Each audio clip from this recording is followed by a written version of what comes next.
Welcome back to Sharing Solutions, the how-tos in business. My name is Janice Jokkel, your host, and I am so excited to have our special guest with us today.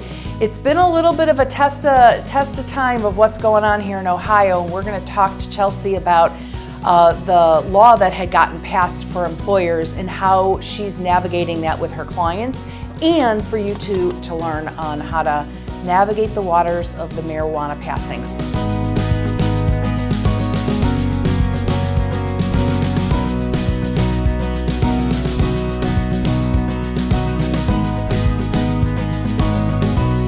So welcome, Chelsea. I'm so glad that you're here. Thank you for having me. Yeah. So what company do you work for? USA Mobile Drug Testing of Northeast Ohio. Okay, great. And we've got some fun stuff with us today. Yes, we do. So I want to share with you is that we are excited to have her as a writer. She's a thought leader in our Community Connector 330 publication that comes out highlighting business topics and trends that are going on in the marketplace. So you can see her article on in our publication. But today we're going to talk about the real criticality of what you can do to make sure you're protected as a business owner and your company for situations that happen. So you've got a site here in Medina. We do. Which I'm really excited that I'm your neighbor. This Hive and your office is like right next to each other. That's right. And you have people come to your office, but you also go on site. So talk about that, because this is what you take with you, right? Yes. So we are a 24/7 business.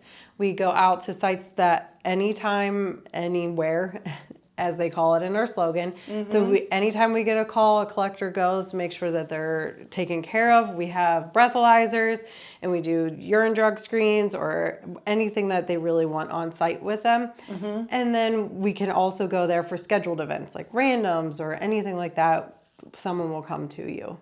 So how are they navigating this law being passed a couple months ago? Like, what are you seeing in the changes in your customers today? So far, a lot of the customers are luckily saying drug-free workplaces. So because the Ohio BWC is still coming out with their official ruling of how they want to do everything in their policy, it is allowing drug-free workplace, and so an employer could decide not to have marijuana in at all. So if you do anything or caught with that at all, you can be let go and terminated from that.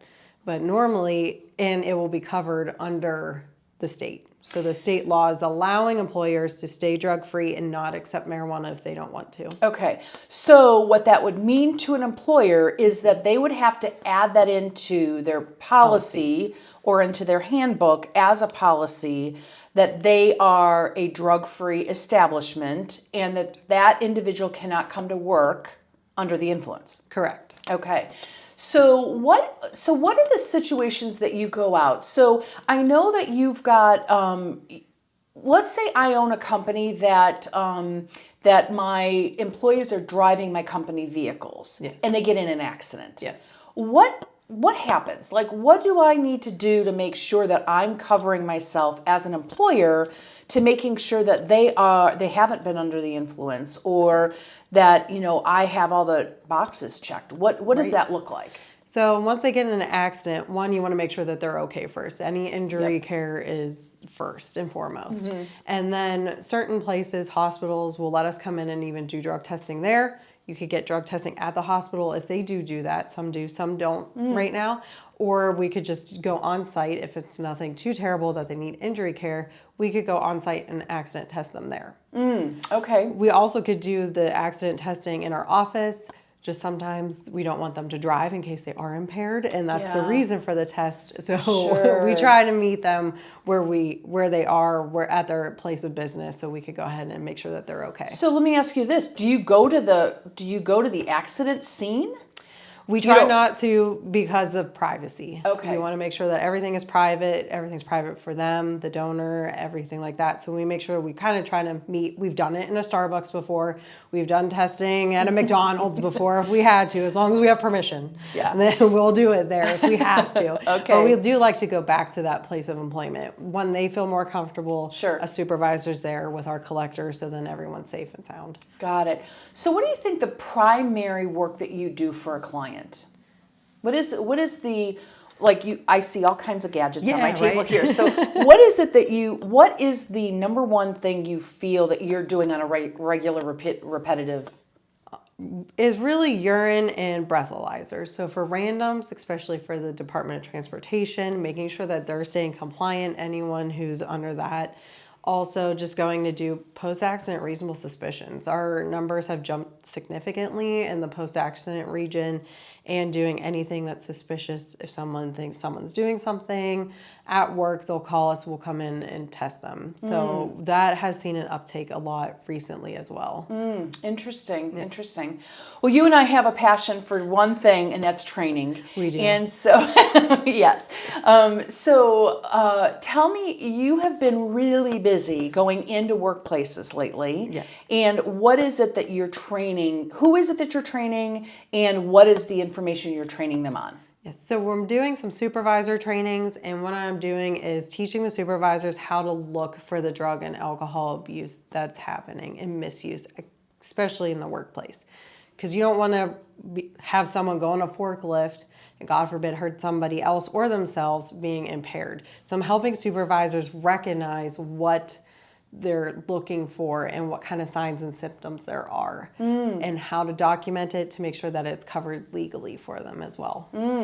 Because let me tell you, that's not taught as a supervisor. Right. My passion is getting that peer to a leader and getting them that training, because those leaders don't come with training, right? That's a skill that's taught to them. Correct. And, typically in the workplace, that's missed. Right. And the bigger part of it is if there's heavy equipment or anything that would impair that individual, how would a supervisor know unless you came in and gave that training, or they have a safety officer in place? Even but still, there, yes. I mean, you still have that capability. So how many people are on your team?